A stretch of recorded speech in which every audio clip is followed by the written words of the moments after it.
ആ മാഷിന്റെ മോളും മരുമോനും മന്നുണ്ട്. ഒരു കുടുംബകലാപം ഉണ്ടാകുന്നതിന് മുമ്പ് ഞാൻ അങ്ങോട്ട് മാറിയേക്കാം.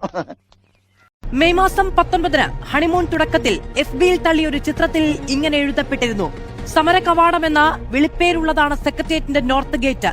നീണ്ട ഇടവേളയ്ക്ക് ശേഷം ഇന്ന് നോർത്ത് ഗേറ്റ് തുറന്നു. 10 വർഷത്തിന് ശേഷമാണ് നോർത്ത് ഗേറ്റ് തുറക്കുന്നത് എന്നാണ് മാധ്യമങ്ങൾ പറയുന്നത്.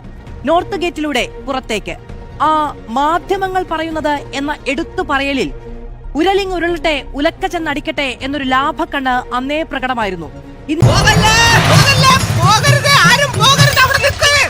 ഇപ്പോഴത് അടച്ചിട്ടിരിക്കുകയാണ്.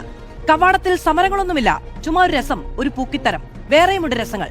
പൊതുജനങ്ങളുടെ സന്ദർശന സമയം വെട്ടിക്കുറച്ചിട്ടുണ്ട്. മാധ്യമപ്രവർത്തകർക്ക് അംഗത്തേതിൽ നിന്ന് അനുമതി പത്രമുണ്ടെങ്കിലേ സെക്രട്ടേറിയറ്റ് പ്രവേശനമുള്ളൂ. അത് മതി. എല്ലാരും ഒന്ന് കഴിച്ചേ, ഒരു ഗുഡ് ന്യൂസ് ഉണ്ട്. നീ ഇവരെയൊക്കെ യാത്ര അയക്കാൻ വന്നതാണ്.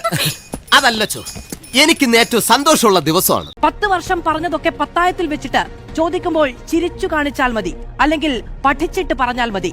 സംഘപരിവാറിനെ ചെറുക്കാൻ ഇന്ത്യ മുന്നണി ഉണ്ടാക്കി കൈപിടിച്ച് ഒന്നിച്ചു നിന്നിട്ട് തിരഞ്ഞെടുപ്പ് കാലത്ത് കേരളത്തിൽ വന്നു പറഞ്ഞത് ഡീലിനെ കുറിച്ച്. കടുത്ത വിമർശനമുയർത്തിയ ഇടതിനോട് നിങ്ങൾ ഇടതല്ല എന്ന് മാർക്കിടൽ. ഞങ്ങളാണ് കൂടുതൽ ഇടതെന്നായിരുന്നു VD സതീശനും പറഞ്ഞത്. ഇതെല്ലാരും ഒന്ന് കഴിച്ചേ, ഒരു ഗുഡ് ന്യൂസ് ഉണ്ട്. നീ ഇവരെയൊക്കെ യാത്ര അയക്കാൻ വന്നതാണ്. അതല്ലച്ചോ, എനിക്ക് ഏറ്റവും സന്തോഷമുള്ള ദിവസമാണ്. എന്താ സംശയം? ആരൊക്കെ എവിടെയൊക്കെ പോയാലും തിരിച്ചു വരുമ്പോ സ്വീകരിക്കാൻ ഞാനും എന്റെ ഈ കലാദർശനം ഇവിടെ തന്നെ